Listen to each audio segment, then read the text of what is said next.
Arratsaldeon, buenas tardes, ¿qué tal están? Bienvenidos a esta nueva edición de Eusko Ikaskuntza. Un saludo de parte de la Sociedad de Estudios Eusko Ikaskuntza y de quien les habla, Felipe Retamal. Otro sábado más tenemos intención de acompañarles en lo que queda de hora con un tema, un asunto que creemos les puede resultar más que interesante, porque vamos a hablar del doping en el deporte.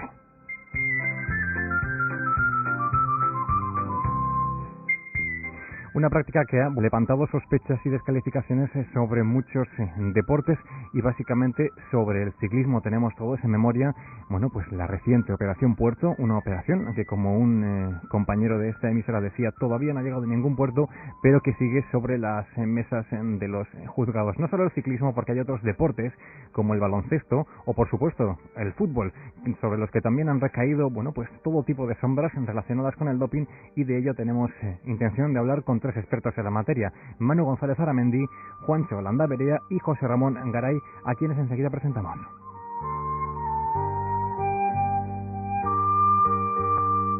Pero antes vamos a dar paso a la introducción de este tema de la mano de Forky esta semana. Habitualmente lo ha venido haciendo nuestra compañera Vanessa Rodríguez, que por motivos profesionales ha dejado esta emisora, y a partir de ahora, como decíamos, será Forky quien nos acompañe al principio y también al fin de este programa. Pero le escuchamos y enseguida entramos en materia.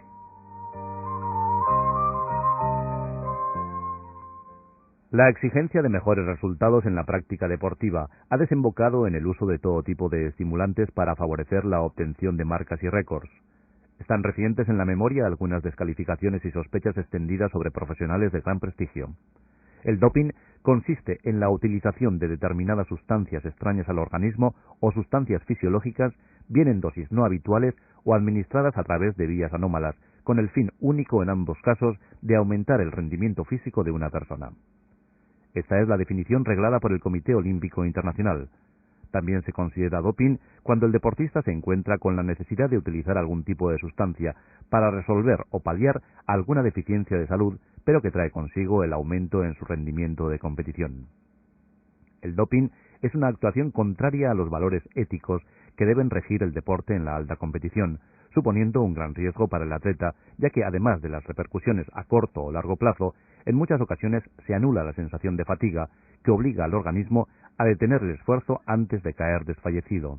Básicamente se trataría de esto siempre y cuando no hubiéramos metido la pata. Enseguida nos corrigen, como decíamos, nuestros invitados. Les presentamos uno por uno. Manu González Aramendi, doctor en Medicina y Cirugía, especialista en Medicina de la Educación Física y del Deporte, y además socio de la sección de Ciencias de la Salud de Eusko Ikaskuntza. Manu, es que ricasco. Juancho Landaverea, abogado y experto en temas de derecho deportivo. Juancho, es que ricasco, Arratsaldeon. Sí. Ya hablamos también con José Ramón Garay, director de Deportes del Gobierno Vasco. José Ramón, Arratsaldeon, es que ricasco tortzeagatik. Como decíamos, un tema, el del doping, que nos ha hecho, redactar esta introducción en la que espero no hayamos metido la pata en ninguno de los aspectos a los que nos hemos referido. No estaba muy bien hecha la presentación.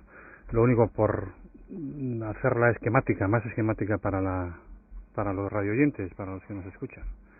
Pues la Agencia Mundial Antidopaje incorpora una sustancia en las listas de sustancias dopantes cuando esa sustancia mejora artificialmente el rendimiento deportivo, cuando pone en peligro la salud del deportista o cuando da mala imagen al deporte.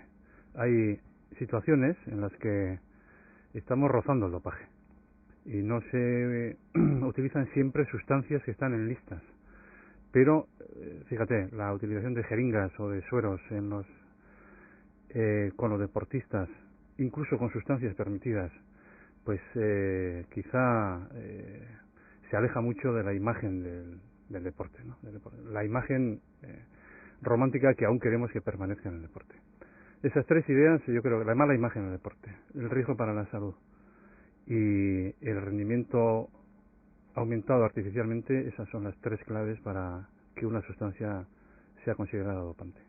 Cuando hablamos del dopaje, ¿cuál es la situación actual? La última gran novedad, por lo menos en cuanto a los medios, que también hablaremos de ello más tarde, es bueno, pues la famosa Operación Puerto, en la que se habló básicamente de ciclistas, a pesar de que se mencionaron otro tipo de deportes, y que bueno, sigue estando en una especie de stand-by, ¿no? Porque llevamos tiempo ya sin tener novedades al respecto. Sí, bueno, yo creo que estamos todos esperando a que haya una mayor claridad, unas mayores aportaciones en el tema, en la instrucción de esa causa.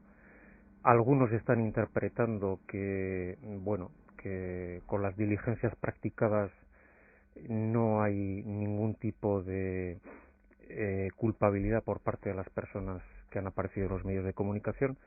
Yo creo que, como ha dicho el CONI en una nota de prensa, el Comité Olímpico Nacional Italiano, yo creo que tenemos que ser prudentes, esperar a que se complete la instrucción, y no sería positivo ni sacar conclusiones sobre la absoluta inocencia de todas las personas que están citadas en la operación, ni tampoco hacer juicios prematuros de culpabilidad, ¿no? Sí que ha existido una especie de juicio paralelo dentro de los medios deportivos. Hablamos de medios de comunicación y también medios que tratan temas como el deporte, que han hecho que este escándalo haya aumentado hasta niveles prácticamente sospechados. Sí, hombre, en lo que yo creo que sí tiene la razón la Asociación de Ciclistas Profesionales es que no parece defendible en un Estado de Derecho que deportistas que todavía no tienen ninguna sanción penal ni ninguna sanción disciplinaria pues se encuentren inhabilitados para ejercer sus profesiones, ¿no? Yo creo que a lo largo de la tertulia también tendré oportunidad de manifestar mis discrepancias con la opinión del colectivo de los ciclistas en relación al código ético, en relación a las pruebas de ADN, pero en esto sinceramente sí creo que tienen razón. No resulta razonable que para un ciclista o para cualquier otro ciudadano, porque los ciclistas no por ponerse un maillot dejan de ser ciudadanos con sus derechos constitucionales, no parece razonable que se les esté privando de sus derechos, sobre todo el derecho al trabajo. Cuestión distinta es que habría que también hacer una reflexión crítica sobre el papel del colectivo de ciclistas y otros deportistas profesionales ante la problemática del dopaje, pero ya tendremos tiempo de hablar. José Ramón, cuando hablamos del dopaje prácticamente lo asociamos a modo de binomio con el ciclismo, ¿verdad? Bueno, nosotros intentamos distinguirlo, pero se hace difícil, ¿no? Porque las últimas operaciones, la Operación Puerto que has mencionado, fundamentalmente está dirigida con el ciclismo, ¿no? Y la mayoría de los casos, no todos, pero sí muchos de los casos que se están dando, pues han sido dados en el ciclismo. Yo no traigo estadísticas. Sin embargo, parece que hay otros deportes que también la práctica del dopaje no está restringida a ningún deporte en concreto y por tanto no está restringida al ciclismo. Y yo creo que es una práctica que se da en muchos otros deportes y que es un problema más general que el que se está dando en el ciclismo. Es verdad que las cuestiones más llamativas se están dando en torno al ciclismo. No sé si es por algún interés en particular o sí porque hay datos que efectivamente nos dicen de que la mayoría o el deporte en el que más casos se dan es el ciclismo, ¿no? De todas formas, yo intentaría tratar el dopaje como algo que afecta al deporte en general, intentaría no criminalizar en concreto a ningún deporte, aunque sí que hay que llamar la atención por el número de casos que se está dando en el ciclismo y en algún otro deporte en particular. ¿Es el dopaje una práctica tan extendida como parece? Yo diría que incluso más de lo que la mayor parte de la población cree. Los datos que aportan los estudios publicados pues hablan de un inicio en la práctica del dopaje pues en torno a los 11 años de edad, con el consumo habitual en algunas zonas de esteroides anabolizantes. Como dato anecdótico, pues habría que decir que en Francia pues a un chaval de 8 años ya le detectaron el uso de sustancias dopantes, y que, bueno, a mis oídos ha llegado que incluso para las pruebas escolares pues algunos listos, entre comillas, pues se han utilizado salbutamol en ese intento de abrir más las vías respiratorias y hacer mejor nota en la asignatura de gimnasia, hasta ese punto. Pero sí que en muchos estados del mundo, en Estados Unidos, en Canadá, en Australia, en Europa, el uso de sustancias dopantes, bien para aumentar el rendimiento deportivo o para otros fines, porque se pueden utilizar también para, bueno, obtener un cuerpo más esbelto, para estar más cachas, para ligar más, y en algunos barrios marginales para pegarse con más efectividad con otras bandas, pues se utilizan y además de forma continuada sustancias dopantes.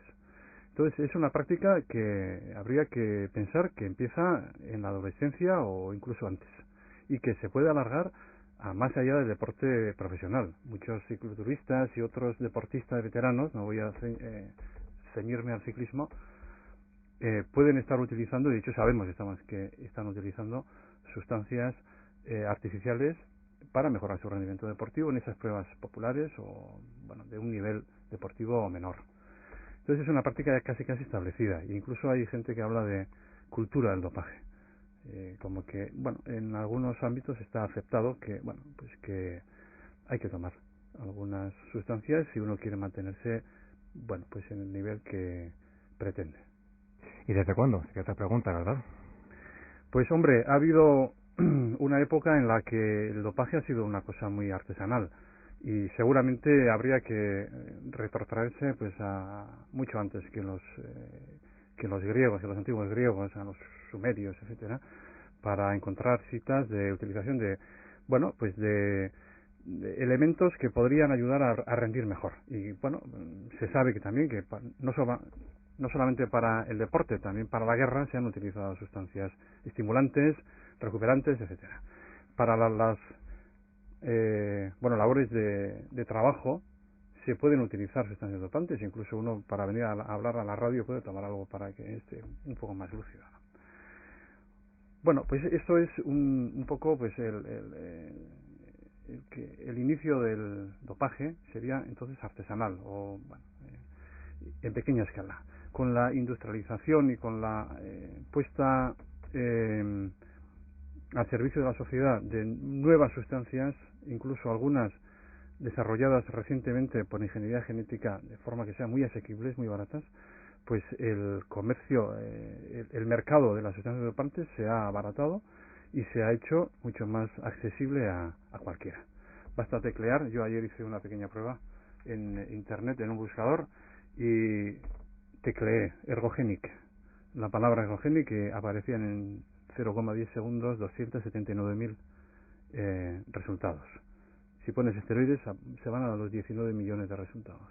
Si pones suplementos, 70 millones de resultados. Cualquier chaval puede hoy en día acceder a cualquier producto de estos, EPO, esteroides, anabolizantes, etcétera, simplemente con teclear una palabra clave, que la saben, y con una tarjeta propia o bueno, birlada a la ITA o la MA, se pueden hacer con una caja de productos que además se suministran de forma muy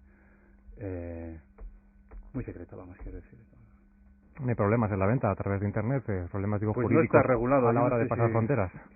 No, evidentemente el tema de internet, tanto en lo relativo al suministro de sustancias dopantes como pues al tema de la pornografía o al tema de las apuestas en el deporte, es un tema difícil de regular, ¿no?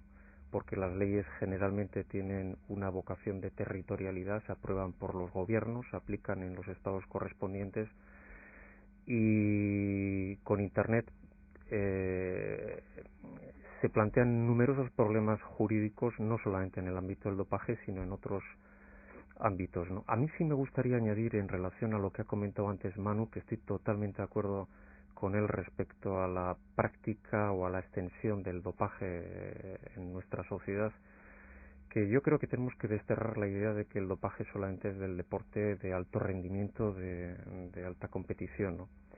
Le he estado comentando antes de entrar en esta tertulia que en el 2002 la NAS, que es la Policía Antidroga italiana, acudió en víspera de una prueba cicloturista, en la Maratón de los Dolomitas, a los hoteles donde se alojaban los 7.000 cicloturistas, y requisó cantidades industriales de jeringuillas, plasma, todo tipo de sustancias dopantes, ¿no? Entonces, insisto en que hay que desarrollar la idea de que el dopaje no es patrimonio exclusivo del deporte de alto rendimiento, y en el Estado ha habido varias operaciones policiales en los últimos años, desde el año 2002 hasta el 2005, con la operación Mamut de la policía o la operación Gama, en la que se han requisado cantidades exorbitantes de anabolizantes, jeringuillas y demás. Entonces, bueno, yo creo que la conclusión es clara. Hay una práctica masiva, y en el último Tour de Francia, le he estado comentando antes también a Manu González Aramendi, el 100%, insisto, el 100% de los ciclistas que dieron resultado positivo tenían autorizaciones de uso terapéutico, que es una especie de pasaporte al dopaje en muchos casos, ¿no? Y la única persona que está expedientada también lo tenía, pero lo tenía para otra sustancia diferente, ¿no?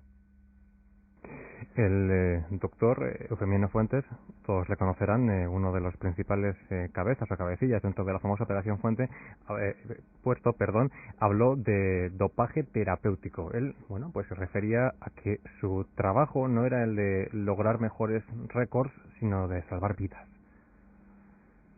Bueno, no vamos a poner en boca de Eufemiano lo que digamos aquí. Yo creo que se estaba refiriendo a que la organización de eventos deportivos que superan, llegan al límite o incluso superan los límites de resistencia del organismo humano, pues en cierto modo están excusando la utilización de ayudas artificiales para el soporte de ese evento deportivo. Claro, todos hemos oído la frase tan utilizada de que el Tour no se puede correr, y menos ganar, con espaguetis y agua. Entonces, que algo, yo creo que se estaba refiriendo Eufemiano pues a que el sistema de deporte espectáculo al que todo el mundo se apunta para ver, por lo menos, está exigiendo algunas contramedidas para que ese pelotón que rueda a medias increíbles pues no se deshaga al tercer día y pueda llegar a París, a Champs-Élysées, y disputar allí la última etapa de forma gloriosa. Quiero decir que en cierto modo él está también acusando a las organizaciones deportivas de organizar eventos deportivos que serían hechos para superhombres, que no existe el superhombre. Y en cierto modo se excusa en eso, a mí me da la impresión que es para decir, bueno, yo estoy ayudando a que estos deportistas soporten esa actividad. Claro, eso hay que decirlo, no sé si referido a Eufemiano Fuentes o a otras personas, eso también es excusa para que muchos ganen mucho dinero. Es decir, un médico que va a un Tour de Francia o a un evento deportivo de alto nivel normalmente está bien pagado. Y esa inquietud por salvar vidas no se da en el deporte escolar. No hay tanto médico en el deporte escolar preocupado porque los chicos hagan deporte y no se lesionen o estén haciendo de la mejor forma posible esa actividad. Creo que está un poco embarrado ese asunto. Pero bueno, no es más que una pequeña reflexión sin querer poner en boca de Eufemiano o en su persona, pues nada más. Sí, yo de todas formas tengo que decir al respecto que uno lee con asombro en los medios de comunicación muchos artículos de opinión y en las monografías sobre dopaje, y hay una corriente de opinión que viene a sostener o a defender la hipocresía de todo este deporte de alto rendimiento, ¿no? Es decir, se les pide a los deportistas un comportamiento noble, un comportamiento saludable, y sin embargo los organizadores diseñan pruebas inhumanas.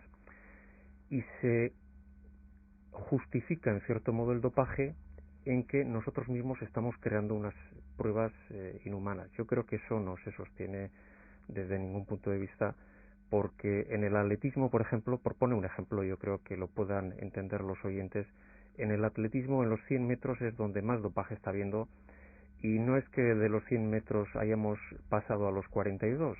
En los 100 metros sigue habiendo dopaje, y yo creo que el dopaje es inherente al comportamiento humano, al deseo de ganar a cualquier precio y de cualquier forma, y yo creo que no habría que establecer una relación de causalidad entre la existencia del dopaje y bueno, pues las pruebas inhumanas. Buena prueba es que, como he dicho anteriormente, el cicloturismo tiene una vocación de una práctica recreativa, lúdica, no competitiva, y sin embargo, con el ejemplo que he puesto de Italia del 2002, pues existe dopaje. Es decir, yo creo que no hay que imputar esa relación de causalidad entre pruebas inhumanas y dopaje. A mí me da lo mismo que la media en el Tour de Francia la hagan a 45 por hora o que la hagan a 37. Y a mí me da lo mismo que la maratón, en lugar de hacer en 2 horas 4 minutos, la hagan en 2 horas 10, porque la belleza de la prueba va a seguir existiendo si hay competitividad entre los atletas. Por tanto, yo me opongo frontalmente a esa idea concebida de que el dopaje es como consecuencia de la deshumanización de las pruebas deportivas. Sí, yo creo que habría que diferenciar lo que es el espectáculo deportivo, que es lo que yo creo que queremos todos y lo que quiere el público, con actividades sobrehumanas, ¿no? Yo creo que ahí hay un límite, evidentemente, el cuerpo humano tiene un límite, y ahí es donde se deben de establecer pues los parámetros sobre los que no hay que desbordar, ¿no? Yo creo que hay hipocresía, hay bastante hipocresía en muchas de las afirmaciones que se hacen, pero es verdad que también muchas veces estamos buscando siempre lo sobrehumano, ¿no? Pues el otro día oía que alguien hacía el recorrido del Tour e incluso le premiábamos porque lo había hecho, no sé, de una tirada y dormía, es decir, lo hacía en pocos días. Es decir, siempre estamos buscando aquello que es extraordinario, y muchas veces lo extraordinario pues es sobrehumano y atenta a la salud de las personas, ¿no? Entonces, bueno, yo creo que esto hay que tenerlo presente siempre. Los organizadores de las pruebas deportivas y los espectadores deberíamos de saber qué pruebas verdaderamente están exigiendo algo sobrehumano y qué está atentando contra la salud. Ese equilibrio yo creo que es el que debemos de buscar, y es el que garantizará también que no haya que tomar sustancias para mejorar el rendimiento, para poder realizar. Hay gente que toma sustancias para poder acabar una prueba. Hay gente que toma sustancias para hacer una media maratón en hora y media. Entonces, bueno, eso desde luego evidentemente tiene un límite y no es concebible, y hay que buscar el equilibrio, ¿no? Hablamos del Tour, parece todo el rato, una media de 20 y pico etapas, entre 200 y 250 kilómetros por jornada, y bueno, pues una media en este caso rodando de casi 50 kilómetros por hora. ¿Eso es humano? Bueno, yo creo que es humano lo que hemos comentado aquí también, la búsqueda de un resultado más apurado que al final vende. Y yo creo que muchos jóvenes, en este caso porque son personas jóvenes las que corren el Tour, o las que hacen otras actividades deportivas de este pelo, ¿no? Pues se animan a ese beneficio que acompaña al deporte de alto nivel. El beneficio del dinero, de la fama, de estar arropado en su pueblo, en su comunidad. Y eso es un caramelo pues que bueno, que hay que estar muy maduro para rechazar viendo las consecuencias negativas que eso puede conllevar. Tenemos muchos casos de jóvenes deportistas, porque bueno, incluiría aquí a todos ellos como jóvenes, que han terminado muy mal y algunos han muerto como consecuencia de una práctica deportiva, no por la práctica deportiva en sí, sino por lo que ha acompañado a la práctica deportiva. Vamos a pensar un instante en lo que ocurrió en la antigua DDR, en la Alemania del Este, cuando el Estado organizó una política de dopaje sistemático con todos sus atletas para quedar como una potencia mundial en muchas modalidades deportivas. Claro, las consecuencias iniciales pues pueden ser de beneficio para unos cuantos, porque siguen siendo ahí más los que no alcanzan ni siquiera ese nivel de beneficio instantáneo y quedan, bueno, pues defraudados. Pero a largo plazo, 10, 20 años después de una actividad sobrepasada en todos los ámbitos, pues pueden llegar las consecuencias. Y hoy sabemos que las consecuencias, que los atletas que participaron en aquel sistema tan inhumano como es el que se dio en la antigua DDR, pues son unos hombres de mediana edad, y hombres y mujeres destrozados y abandonados, que ahora pueden, con la reunificación, etcétera, pues están pudiendo obtener algunas subvenciones para ir tirando. Pero eso ya no es motivo de interés de los medios de comunicación, o de poco, es motivo de poco interés. Y entonces eso, pues hay que recordarlo, hay que refrescar a muchos en estas ideas. Es decir, la mayor parte de los que se animan a incurrir en prácticas de dopaje, y dopaje sistemático, porque si a uno le va bien una sustancia el lunes, pues la va a tomar el martes y luego el miércoles, y si le va bien a una dosis, va a aumentar la dosis. Casi todos, todos hemos sido jóvenes y hemos sido más ausartas, más atrevidos de lo que somos ahora. Nuestra obligación es ahora hacer ver a los jóvenes que eso no es gratis y que puede haber consecuencias en poco espacio de tiempo muy, muy negativas. Una de las voces que se alzó hace un par de años fue la de Jesús Manzano, ciclista del Kelme, que en una entrevista, pues dijo perlas como las siguientes: la preparación para una crono es simplemente cafeína inyectada, ácido láctico, bicarbonato y actogebin, algo que en el argot se conoce como gas bus. Seguía diciendo que la hormona de crecimiento, en torno a la hormona de crecimiento hay barra libre. Cuando preparas una gran vuelta te inyectas EPO todos los días. Se burla a los vampiros, refiriéndose a los controles a base de suero y albúmina. Y hablaba también de productos para animales. Hablábamos del lactogebin hace un instante. Mencionaba también el oxiglobin, que se trata de una sustancia para tratar a perros con anemia, y concluía: sé que no llegaré a los 50 años. Sí, lo peor de todo es que ese testimonio de Jesús Manzano, que ha sido ratificado en varias ocasiones, ha sido también corroborado por otros ciclistas antes y después. Ciclistas que no solamente lo han dicho ante los medios de comunicación, sino que han testificado con unas revelaciones, la verdad es que ponen a cualquier persona los pelos de punta ante los juzgados, ¿no?, en distintas diligencias. Y todos ellos con un hilo conductor común, que es que la práctica del deporte, como hemos estado comentando anteriormente, la práctica del dopaje es una práctica muy extendida en el pelotón. Y cuando antes he sacado la cara a los ciclistas y he dicho que en estos momentos se les ha sometido a un tercer grado, cuando todavía no hay ningún tipo de condena, ni sanción, ni expediente abierto con ninguna suspensión cautelar, he dicho que debía de sacarles la cara porque siguen siendo ciudadanos con todos sus derechos. Pero en este tema de Jesús Manzano, por ejemplo, tengo que alzar una especie de reflexión crítica, porque hay una especie de ley en el mundo del deporte que es que a cualquier deportista que revele la realidad de la práctica del dopaje se le margina y se le chantajea, ¿no?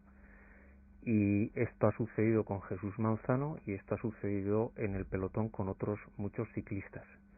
Y no tenemos que perder de vista que el Código Mundial Antidopaje y la nueva Ley Orgánica del Dopaje contemplan como instrumento indispensable para la represión del dopaje la colaboración de los propios deportistas.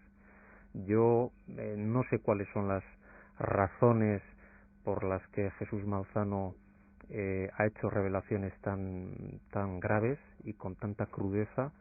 No sé si se deberá pues a una venganza o otras razones. No me interesa cuáles son las razones. Lo que sí es cierto, y yo creo que es con lo que nos tenemos que quedar todos, es que son revelaciones que acreditan, junto con otros testimonios de otros muchos ciclistas, de que hay una problemática muy grave. Siempre decimos que el ciclismo es una víctima del dopaje, de que se está maltratando al ciclismo, de que no se le está tratando como otros deportes, pero estos testimonios yo creo que revelan de que la práctica del dopaje es muy extendida y no me parece bien cómo compañeros pues al final maltratan a todo este tipo de personas que yo creo que están haciendo bien en la lucha contra el dopaje. Además, yo creo que es una de las herramientas fundamentales para luego poder investigar y controlar y reprimir.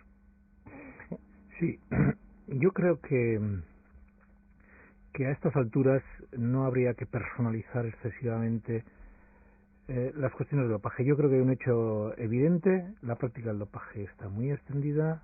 En el alto nivel deportivo, la práctica del dopaje está al orden del día. Hay una mejora de los resultados con la toma de sustancias prohibidas y evidentemente el hecho está ahí, ¿no? El que se quiere esconder en discursos como ese que habéis planteado, el del victimismo, ¿no? Es que ¿por qué al ciclismo se le persigue y demás? Yo creo que el que más daño ha hecho al ciclismo, y el ciclismo es víctima de aquellos desaprensivos que se están haciendo de oro a costa de prácticas dopantes en el ciclismo. Tanto los ciclistas, que en vez de entrenar utilizan sustancias dopantes, como aquellos médicos, aquellos entrenadores o aquel entorno, fuera el que fuera la figura, que está favoreciendo la toma de sustancias dopantes. Entonces, bueno, yo creo que ya esa fase hay que pasarla. Es evidente que hay un problema del dopaje, si no yo creo que los gobiernos y los parlamentos y la UNESCO y demás no se reunirían y no perderían tanto tiempo en elaborar normas contra el dopaje, y hay que dar un paso al frente, ¿no? Y un paso al frente significa que tenemos que hacer deporte sin perjudicar a la salud, o tenemos que intentar hacer deporte sin perjudicar a la salud, y que en estos momentos la salud del deportista es muy vulnerable por los datos que se han manifestado anteriormente, y es que está en manos de cualquiera. Hoy en día cualquiera puede tener sustancias dopantes fácilmente en su poder y sin ningún tipo de control y de garantía médica, ¿no? Entonces, bueno, ese es el hecho evidente, ese es el hecho objetivo y ese es el hecho preocupante, ¿no? Y ahí es donde nosotros pues el gobierno, donde las asociaciones, donde los responsables de los grupos deportivos, donde los deportistas, entrenadores, médicos, todo el mundo que conforma el deporte tiene que intentar dar pasos en dirección contraria. Es decir, debemos de abordar una especie de cruzada contra el dopaje en el deporte y hacer ver que el espectáculo deportivo no está en peligro sin sustancias dopantes. Bueno, pues ratificar lo que ha dicho Joserra. Salud y alto rendimiento no son términos irreconciliables, y lo que tenemos que conseguir es que el deportista de alto nivel sea verdaderamente un ejemplo para el resto de deportistas, sea la punta de la pirámide deportiva y además ejemplo para toda la pirámide deportiva. De no ser así, va a ocurrir lo que está ocurriendo, que los que están en la escala intermedia de esa pirámide, los que están aspirando a ser buenos deportistas, se están fijando en qué es lo que han hecho los que están en la punta de la pirámide. Y entonces, claro, poco van a servir nuestros discursos, nuestro interés en dotar a todo este asunto de un componente moral o ético, si todavía sigue estando premiado el deportista que está haciendo mal uso de su situación como deportista. Yo creo que hay que premiar al deportista, no solo que consigue un resultado, sino que demuestra que el método que ha utilizado para ese resultado pues ha sido un método correcto. Y si dejamos a un lado el método, si no miramos al método, vamos a seguir teniendo como único referente el resultado. Entonces ese resultado es un arma de doble filo. Nos puede dar alegrías y puede ser para la satisfacción de todos los aficionados, pero puede ser también todavía el reducto de actuaciones no propias. El deporte es una cosa que tiene que estar cargada de valores. Es un elemento cargado de valores. Es un elemento educativo para los jóvenes. Y no podemos vaciar de ese contenido al deporte, ni siquiera al deporte de alto nivel. Si el deporte de alto nivel mantiene sus valores deportivos, sus valores de comportamiento, de compañerismo, de método, de intento de superación, aunque no se consiga esa superación, de intento, lo que Coubertin y compañía pues decían hace algo más de un siglo y antes muchas veces otros muchos pensadores, pues entonces ese deporte será un deporte que podremos aplicar a toda nuestra población deportiva. Mientras eso no sea así, pues yo como padre tengo miedo de dejar a mi hijo bueno, pues hacer deporte de cualquier manera. Ya no se puede dejar a los chavales hacer deporte de cualquier manera. Hay que vigilar, nosotros tenemos que vigilar también, oye, pues que se siga un método, un método de mínimos por lo menos. Y entonces es nuestra labor recuperar, yo creo, ese contenido ético, moral, de valores que tiene el deporte para hacer un deporte como Dios manda. Pero parece difícil, ¿no? Parece que hoy en día lo que prima es la obtención, el resultado y la buena vida, ¿no? ¿Por qué no decirlo también? Bueno, yo creo que es algo difícil, pero yo creo que hay mucha gente dispuesta a esto. Y nos haría falta solo una masa crítica de no el 90% de la población, con un 30% de la población deportiva, de entrenadores, de médicos, de entorno deportivo, que se apiñe con esta idea, vamos a lograr una referencia muy importante que puede ser, bueno, pues una alternativa a hacer las cosas de cualquier manera. No quiero decir que cuando se hacen las cosas no del todo controladas se hagan mal, pero hay que empezar a exigir no solamente buen interés por parte del entrenador, del médico, del entorno, sino también un poquito más de calidad en ese método. Y bueno, poner los mecanismos necesarios para que eso sea así. Eso puede ser una batalla conseguible en pocos años. Me da la impresión de que hay mucha gente, además en todo el mundo hay un movimiento a favor de esta idea que va cobrando cada vez más fuerza.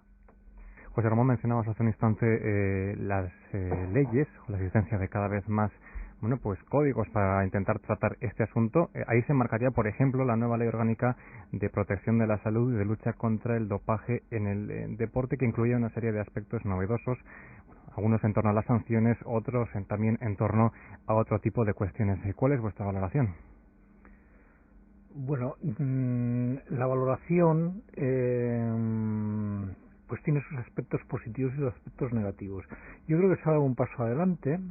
Yo creo que la nueva ley es mejor de lo que teníamos y que pues es un elemento que va a ser más activo en la lucha contra el dopaje, ¿no? Hay la creación de la agencia, el tema del entorno, los aspectos orgánicos. Bueno, evidentemente sí que va a haber aspectos que van a mejorar la lucha contra el dopaje. Sin embargo, pensamos que también tiene aspectos que no se han desarrollado lo suficiente, ¿no? El tema de las autorizaciones de uso terapéutico, de las famosas AUT, pues yo creo que ese es excesivamente benévolo. Hay una se restringe excesivamente el deporte al deporte federativo, cuando estamos viendo que hoy en día hay muchas prácticas al margen de la federativa que también son campo en el cual se están utilizando sustancias dopantes, ¿no? Los derechos de los deportistas, yo creo que se ha dado un paso, se recogen mejor los aspectos de los derechos de los deportistas, se limita el tema de los controles de noche. Bueno, sí que ha habido unos aspectos interesantes.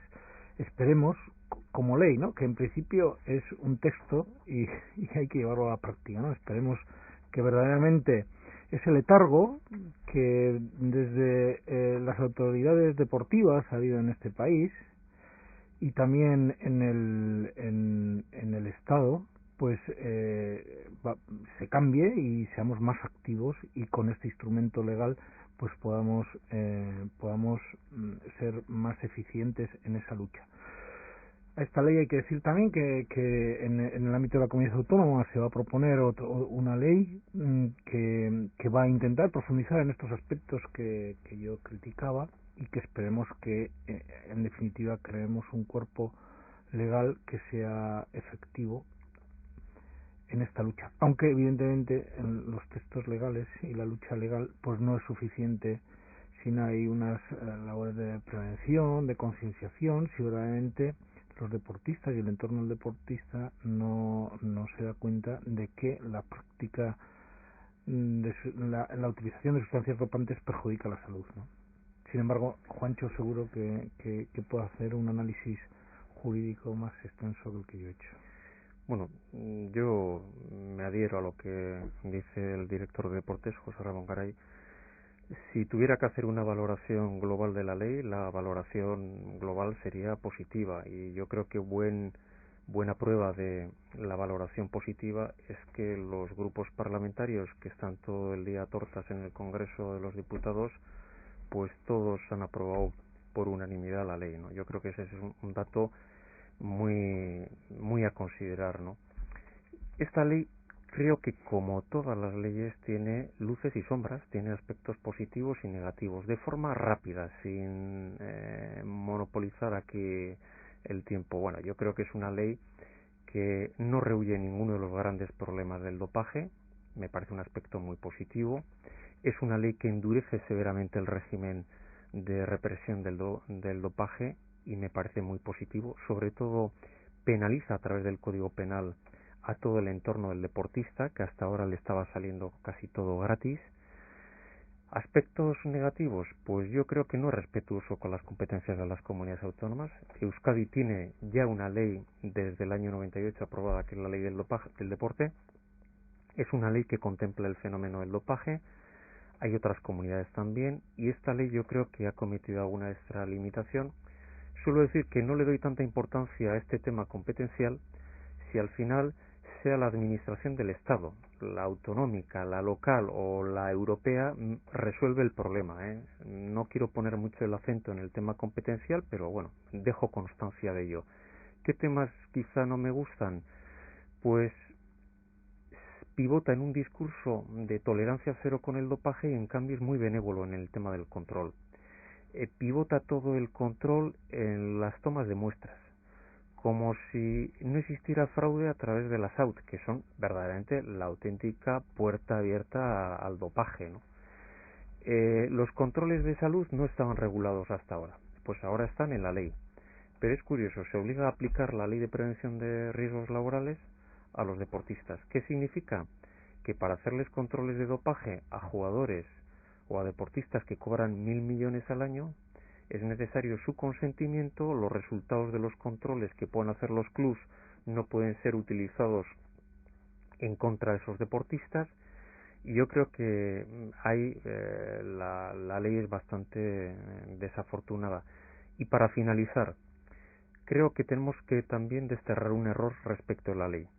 La ley parece que es la herramienta que va a permitir acabar con el dopaje, y digo siempre que tengo oportunidad de comentarlo, que va a ser el punto de partida, va a ser la pancarta de salida de esta maratón contra el dopaje. No nos equivoquemos, no es la pancarta de llegada. Va a ser necesario un buen desarrollo reglamentario, de momento no lo hay. Va a ser necesario muchos recursos humanos y materiales para poderla aplicar, y sobre todo mucha educación, mucha prevención y rigor, toneladas de rigor, porque de nada nos vale una ley formalmente bien estructurada con unos nobles objetivos si luego no vamos a ser capaces de aplicarla con rigor. Y ese es el problema, desgraciadamente, de muchas leyes. Yo subrayaría la última idea, la idea de la educación, de la prevención por medio de la educación. A mí me parece fundamental eso, que nuestros chicos y chicas salgan de la adolescencia, se sitúen con 17 años, educados en ese sentido. Y educados quiere decir no haciéndoles llegar toneladas de información, sino debatiendo con ellos el problema, haciéndoles ver que hay un problema, que es un problema serio, que es un problema grave, que es el principal problema del deporte. Y es un problema que desnaturaliza el deporte. Que no van a tener un deporte como se pinta en algunos sitios, o tan bonito como nosotros creíamos. Que van a estar marginados aquellos, si se sigue así, van a estar marginados siempre los que no obtengan algunos resultados.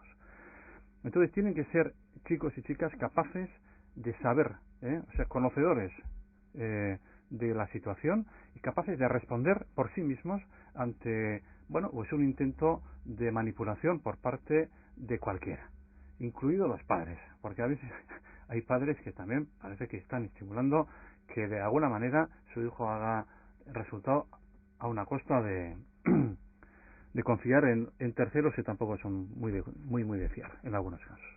Entonces, un chaval tiene que ser capaz de responder, de saber y de responder. Y esa es una labor que se tiene que iniciar, desde mi punto de vista, en las ikastolas, en los colegios. Tienen que saber que hay peligro, que uno no se puede animar a hacer las cosas de cualquier manera, ni puede recibir consejos de cualquiera.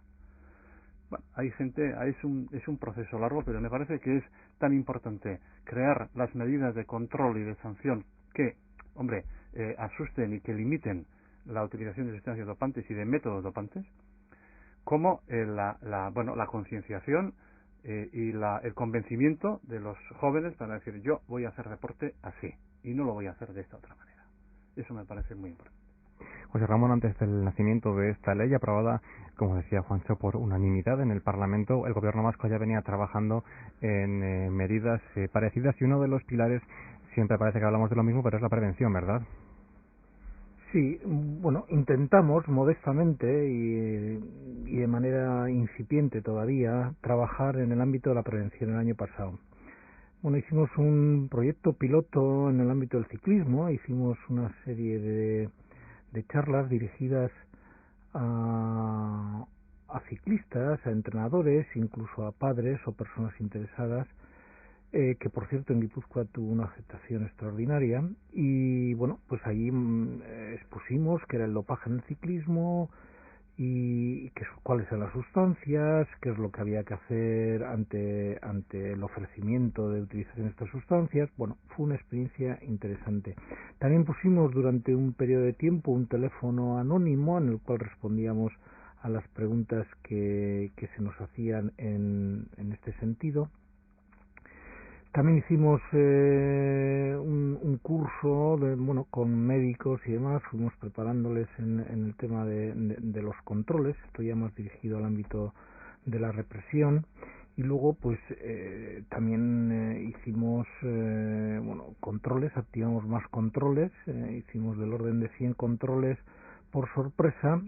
Y bueno, pues esto fue más o menos lo que hicimos el año pasado. Este año vamos a tener más presupuestos, los presupuestos de la comunidad autónoma se recoge una cantidad mayor que la del año pasado para la lucha contra el dopaje, y esperemos poner en marcha pues más medidas, ¿no? Tanto las represivas como son los controles y como las preventivas, que son todas estas campañas, información que debamos dar. Vamos, que en la agenda del departamento el tema está, ¿verdad? Sí, vamos a aumentar nuestros recursos humanos, se han aumentado los recursos económicos y la batalla está planteada. Si a alguien le interesa conocer qué es lo que va a hacer el año que viene el gobierno vasco con el tema de los controles, que sepa que se van a activar, van a ser más de los que han sido este año. El año pasado trabajamos en 7 deportes, este año esperamos trabajar en más deportes. Evidentemente no voy a decir cuáles son, pero vamos a trabajar en ese sentido. Y desde luego a aquellos controles cuyos resultados sean positivos, evidentemente van a tener la correspondiente sanción que será la que está establecida en el régimen disciplinario de la ley, ¿no? De la ley del deporte del País Vasco. Es decir, no sé si es tolerancia cero, lo que sí va a haber es actividad máxima. Y sí que vamos a hacer, la batalla está planteada y bueno, así lo sabe el mundo del deporte en Euskadi, lo saben los clubes, lo saben las federaciones, y bueno, esperemos que no haya ningún control, ningún resultado positivo, esperemos que nuestra lucha sea baldía, es decir, que no haya nadie que esté tomando. Pero si alguien toma, que sepa que está corriendo un riesgo de ser sancionado. Para concluir, lo tengo entre interrogaciones, pero se las quito. ¿Es posible un deporte sin dopaje? Yo creo que es posible, es más que nunca necesario. Démonos cuenta en medio minuto, la que nos viene encima. Nos viene un dopaje genético encima que va a cambiar lo que hasta ahora hemos conocido como dopaje. Esto ya está siendo una realidad. Y esto va a tener consecuencias todavía insospechadas. Tenemos que intentar educar a los chavales, a los entrenadores, a los padres, a todo el mundo del deporte, hacia ese deporte cargado de valores, se suele decir, porque ese es el deporte que hay que preservar. Lo otro se nos puede ir de las manos, se nos está yendo de las manos y tenemos que tomar medidas rápidas para controlar. Esta otra faceta yo creo que es la importante. Siento insistir tanto en el tema de la prevención, pero me parece que va a ser, habida cuenta de los avances científicos y tecnológicos, va a ser una de las herramientas clave para frenar este avance. Para mí es posible un deporte de competición sin dopaje, para mí es posible un deporte recreativo de participación sin dopaje, y añadiría que un deporte con dopaje para mí no es deporte. Sí, bueno, la propia definición del deporte establece que es una actividad de interés público y que debe servir para la formación, la mejor formación y el desarrollo de las personas. Bueno, lógicamente con esa definición y con todo el dinero que están invirtiendo las administraciones, las instituciones públicas en dopaje, pues no podemos permitir que los intereses de unos desaprensivos pongan en cuestión todo esto, ¿no? Entonces, bueno, desde luego, por nuestra parte, vamos a trabajar porque sea posible eso de un deporte sin dopaje y esperemos que lo consigamos. Sabemos que es difícil, sabemos que hay unos intereses económicos muy importantes que se mueven en sentido contrario, pero bueno, nosotros tenemos la obligación de trabajar por ellos y estamos convencidos de que vamos a conseguirlo. Se ha pasado el tiempo volando. Manu González Aramendi, eskerrik asko. Hurrengo arte. Juancho Landaberia. Muchas gracias. Y José Ramón Garay, eskerrik asko. Hurrengo arte. Bueno, y esto era lo que teníamos que contarles esta semana, un tema, como decíamos, interesante y más que amplio, el del doping en el deporte. Antes de despedirnos, como todas las semanas, damos paso de nuevo a nuestro compañero Forqui, que nos trae noticias, como siempre, que llegan desde Eusko Ikaskuntza. Le escuchamos. Datorren urtarrilaren 25ean, Gipuzkoako bazkideen eguna izango da. 2006 urtean, elkarteko kide egin diren pertsona guztiei ongi etorria ematen hasiko gara. Aldi berean, 25 urtean zehar parte hartu eta egungo errealitatea gauzatzen hainbat eratan lagundu duten hainbat bazkideren leialtasuna ospatzen dugu. Bazkide guztiak gonbidatuak zaudeten. Ekitaldiaren programa ezagutzeko edo eta izena emateko, Donostiako bulegoarekin harremanetan jar zaitezkete. Ondoko telefonoan, 943-310-0855. 943-310-0855.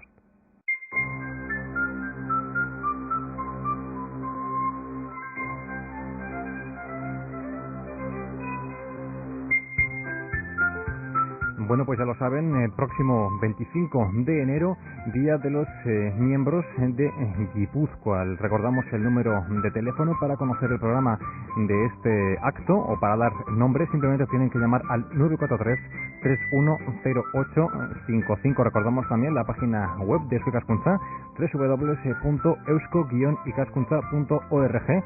Allí podrán comunicarse o tomar contacto con la gente de Eusko Ikaskuntza y, por supuesto, si quieren también sugerirnos cualquier tipo de tema, solo tienen que enviar un email a euskoikaskuntza@herri-irratia.com. Repetimos, euskoikaskuntza@herri-irratia.com. No tenemos tiempo para más, nos tenemos que ir despidiendo. Hasta la próxima semana. Onde San, agur.